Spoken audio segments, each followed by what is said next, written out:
So this is the most authentic way. এবং আমি এটা সাজেস্ট করব যে প্রত্যেকেই কিন্তু ভিডিওটা বারবার দেখবে, যে ভিডিওগুলো পাঠানো হচ্ছে যতবার দেখবে ততবার কিন্তু তোমাদের কনসেপ্টটা পরিষ্কার হবে। এটা বারবার বলছি কিন্তু this is the most vital way. ঠিক আছে, যাই হোক, তাহলে সবাই ভালো আছো, আমিও ভালো আছি মোটামুটি ঠিকঠাক। তো আমরা আজকে শুরু করব ইউনিট 1 অ্যাটমিক স্ট্রাকচার, তার লেকচার 1। তো এই অ্যাটমিক স্ট্রাকচার আমাদের ক্লাস 11-এ শুরু করার আগে যে কথাটা বলা, ক্লাস 9-10-এ কিছু অ্যাটমিক স্ট্রাকচারে ছিল এবং সেখানে কিছু কনসেপ্ট তোমরা পড়েছো। যাই হোক, আমি কিছু ইন্ট্রোডাক্টরি কনসেপ্টটাকে দিয়ে দেবো যেগুলো আমাদের পরবর্তীকালে অ্যাপ্লিকেশন পোর্শনে লাগবে, তারপরে সেইভাবে এগোবো। ইন্ট্রোডাক্টরি কনসেপ্টগুলো কী কী? প্রথমে size of an atom, size বলছি মানে কিন্তু অ্যাটমের সাইজ বলছি, in the range of 10⁻10 metre. Size of the nucleus 10⁻15 metre. ঠিক আছে, তাহলে what about the relation between them? Size of atom is equals to size of the nucleus into 10⁵ মানে একটা সাইজের অ্যাটম একটা নিউক্লিয়াসের অ্যাটমের 1,00,000 গুণ। মানে একটা নিউক্লিয়াসের অ্যাটমের থেকে একটা নিউক্লিয়াসের সাইজের থেকে একটা অ্যাটম 1,00,000 গুণ বড়। এটা একটা ফ্যাক্ট যেটা তোমাদের জানালাম। রিগার্ডিং ভলিউম, ভলিউমের কেসে volume of atom by volume of nucleus একটা রেশিও করছি, যে আমি ওখানে যে ডেটাটা বসিয়েছি ডেফিনিটলি সেটা এখানে বসিয়েছি। তার মানে বুঝতেই পারছো ওখানে যে ডেটাটা আমি সাপ্লাই করেছিলাম that B the data of radius. Size মানে রেডিয়াস বোঝাচ্ছিলাম, তাহলে সেটা বসিয়ে দিলাম 4πr³ বসিয়ে দিলে ভ্যালুটা আসছে 10⁻15। তার মানে volume of atom is equals to volume of nucleus into 10⁻15। এটা খেয়াল রাখতে হবে। আর একটা extra information, size of nucleus এর আর দিয়ে ডিনোট করছি, that is equals two R0 into A⁻1/3। R0টা কি? R0টা হচ্ছে একটা কনস্ট্যান্ট যার ভ্যালুটা দেওয়া আছে 1.2 ইন্টু 10⁻15 মিটার। আর এটা হচ্ছে যে অ্যাটমে বার করছি তার মাস নাম্বার। ঠিক আছে, এই কিছু ইন্ট্রোডাক্টরি কনসেপ্ট দিয়ে মাঝে মাঝে প্রশ্ন আসে যেগুলো একটু খেয়াল রাখতে হবে। এবার আসছি কিছু ইন্টার রিলেশন যেটা ক্লাস 9-10-এ পড়েছো। 1 nanometre equals to 10⁻9 metre, 1 angstrom equals to 10⁻10 metre, 1 picometre equals to 10⁻12 metre and 1 femtometre is equals to 10⁻15 metre. এগুলো একটু মনে রাখবে। আর একটা ইনফরমেশন যেটা, সেটা হচ্ছে mass of alpha particle equals to 4 into mass of a proton.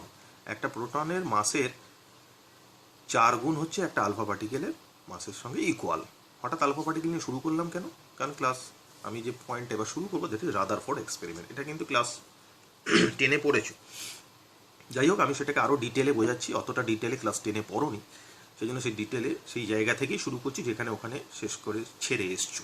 ঠিক আছে, এখানে একটা সোর্স দেওয়া আছে, সেই সোর্স থেকে কন্টিনিউয়াস আলফা রে এমিট করছে। আমরা প্রত্যেকেই জানি আলফা রে হচ্ছে ডাই পজিটিভ হিলিয়াম আয়ন।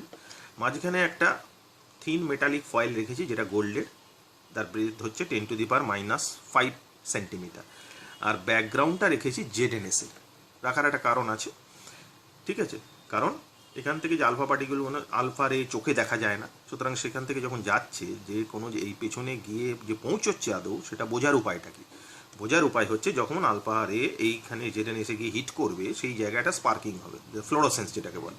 তো সেই জায়গাটা স্পার্কিং হলে বোঝা যাবে যে সেখানে গিয়ে আলফা পার্টিকেল হিট করছে। ঠিক আছে, সেই জন্য ZnS-টা নেওয়া হয়েছে। এবার এটা হচ্ছে সেট আপ। এবার now what are the observations, এখানে এমনভাবে লেখা আছে। তো এখানে আরেকটা পিকচার দিয়েছি, যেটা এখানে একটা ইনসিডেন্ট ঘটবে যার ম্যাগনিফাইড পিকচারটা এখানে দেওয়া আছে, সেটা পরে বলছি। আগে অবজারভেশন আর কনক্লুশনগুলো দেখে নিই। অবজারভেশনগুলো কী কী? অবজারভেশনে বলেছে, অবজারভেশন নাম্বার 1, যে most of the alpha particles went through the foil. দেখা যাচ্ছে ছবিতে যে বেশিরভাগ আলফা পার্টিকেল কিন্তু এটাকে পেনিট্রেট করে বেরিয়ে চলে গেছে, তার জন্য এখানে স্পার্কিং হয়েছে। Some alpha particles were deflected from their path.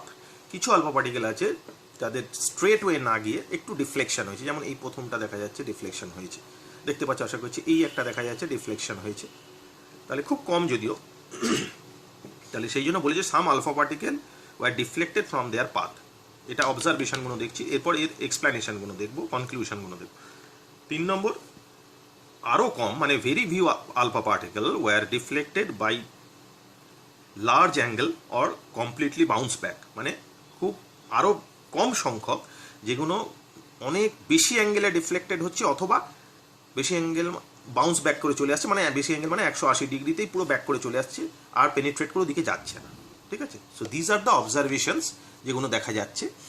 এবার এই অবজারভেশনসের উপর বেস করে ইনফারেন্সেসগুলো বা কনক্লুশনগুলো আমি কী পাচ্ছি সেটা দেখব। ঠিক আছে, প্রথম বলেছে most of the alpha particle went through the foil. এই ফয়েলের মধ্যে দিয়ে বেশিরভাগ আলফা পার্টিকেল বেরিয়ে স্ট্রেট হয়ে বেরিয়ে চলে গেছে আলফারে। তার মানে এটা আমি বলতে পারি the atom contains large empty space. অ্যাটমের ভেতরে বেশিরভাগ অংশই ফাঁকা, যার জন্য ফাঁকা থাকে বলেই এগুলো বেরিয়ে চলে গেছে, না হলে বেরিয়ে যেতে পারতো না। 2 নম্বর, নিউক্লিয়াস এর মধ্যে কোথায় একটা পজিটিভ চার্জ আছে in a very small size. নিউক্লিয়াসের ভেতরে কোথায় একটা পজিটিভ চার্জ যেটা খুব স্মল সাইজের। 3 নম্বর, all mass of the atom reside in the nucleus. পুরো অ্যাটমের মাসটাই একটা পার্টিকুলার ছোট্ট জায়গায় সীমাবদ্ধ, যেটাকে নিউক্লিয়াস বলা হয়। এরপর এখানে দেখলাম যে আলফা পার্টিকেলের ডিফ্লেকশন হচ্ছে, ডেফিনেটলি এই পজিটিভ চার্জে বলা হয় আলফা পার্টিকেল কি die positive helium ion. Positive চার্জের ডিফ্লেকশন কখন হবে? যখন অন্য কোনো পজিটিভ চার্জের সামনাসামনি আসবে। তো দ্যাটস ওয়াই সেই কারণে লেখা হয়েছে nucleus the positive charge in a small size, কারণ সেটা খুব কম আলফা পার্টিকেলের কেসে এই ঘটনাটা ঘটছে, যে জন্য স্মল সাইজে হলে বলি, সেটা বেশি সাইজ হয়ে গেলে তাহলে অনেকগুলো আলফারের এই ডিফ্লেকশন ঘটনা ঘটতো। আরেকটা পয়েন্ট বলেছিলাম যে মানে খুব আরও কম সংখ্যা আলফা পার্টিকেল যে পথে গেছিলো ব্যাক করে বাউন্স ব্যাক করে চলে এসছে। সেটা কি? এটা একটু এই ম্যাগনিফাইড পিকচারটা দেখবো। এটা কখন সম্ভব? যখন এই আলফা রেটা ডাইরেক্ট নিউক্লিয়াসের সামনাসামনি এসে যাবে। সামনাসামনি এসে গেলেই আর এই পর্যন্ত যাবে না, দিয়ে বাউন্স ব্যাক করে আবার ফিরে চলে আসবে 180 ডিগ্রি অ্যাঙ্গেলে। এই যে ছোট ডিস্টেন্সটা, এটাকে বলা হয় ক্লোজেস্ট ডিস্টেন্স অফ অ্যাপ্রোচ। আলফারে কতটা কাছাকাছি গেছে তার একটা ফর্মুলা আছে, that is R0 = 4kz² m alpha × v²। এখানে কেটা একটা কনস্ট্যান্ট, যেটাকে লেখা যায় 1/4 পাই এপসাইলন 0। ভ্যালুটা হচ্ছে 9 × 10⁹ newton metre square per coulomb square. আর এখানে আলফা এম আলফার ভ্যালুটা আমি জানি না। এম আলফার ভ্যালুটা কী করবো? এম আলফার ভ্যালুটা ইন টার্মস অফ প্রোটনের ভ্যালু যদি আমি জানি, তাহলে এম আলফা = 4 × প্রোটন, সেই ভ্যালুটা বসিয়ে দিয়ে we can calculate the value of closest distance of approach, এটা বার করে নিতে পারি। এই জন্য এখানে বলা হয়েছে 180 ডিগ্রি অ্যাঙ্গেলে ফিরে আসছে, তার মানে যেগুলো ডাইরেক্ট সামনাসামনি গিয়ে এইভাবে চলে আসছে নিউক্লিয়াসে, সেই তারা ফিরে চলে আসছে একদম 180 ডিগ্রি অ্যাঙ্গেলে। ঠিক আছে, আর লাস্ট পয়েন্ট যেটা এখানে বলা হয়েছে সেটা হচ্ছে যে electrons revolve in the MT space. Electrons revolve in the MT space, electron ফাঁকা জায়গায় গোল করে ঘুরছে।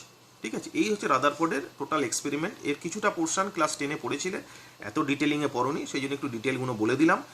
এবার এই যে ডিটেলিংগুলো বললাম, এই ডিটেলিংগুলো পড়ার পরে রাদারফোর্ডের যে এক্সপেরিমেন্ট সেটা কি 100% কারেক্ট? না, ডেফিনেটলি না। তো সেই কারণে এর কিছু ড্রব্যাকস আছে, সেই ড্রব্যাকসগুলো জানবো। ড্রব্যাকসগুলো জানার পরে তার রেমেডি কী আসবে সেটা একটু দেখবো। ঠিক আছে, what are the drawbacks of Rutherford model? Drawbacks of Rutherford model কি বলেছে? From this theory we cannot explain the stability of the atom. অ্যাটমের স্থায়িত্ব বলতে পারি না। Stability means energy, so energy related কোনো এক্সপ্রেশন তো নেই। এটা তো টোটালটাই এক্সপেরিমেন্টাল সেট আপ, এর ম্যাথামেটিক্যাল কোনো এক্সপ্লেনেশন পাওয়া যায়নি। সো রিগার্ডিং এনার্জি রিলেটেড কোনো এক্সপ্রেশন যেহেতু পাওয়া যায়নি, আমরা বলতে পারি from this theory we cannot explain the stability of the atom. আর একটা ইম্পর্টেন্ট পয়েন্ট যেটা আমরা পরে ডিসকাস করবো after discussing Bohr's theory, this theory cannot explain hydrogen spectra. Hydrogen spectra কী ব্যাপার, কীভাবে দেখতে হয়, তার ডিটেলগুলো আমরা বোরস থিওরি ডিসকাশনে পরে করব। ঠিক আছে, সো এটা হচ্ছে পার্ট 1, লেকচার 1-এর পার্ট 1, অ্যাটমিক স্ট্রাকচারের পার্ট 1টা আমরা করলাম। এরপর পার্ট 2-তে যাব। ঠিক আছে, পার্ট 2-তে বোরস থিওরি স্টার্ট হবে। ওকে।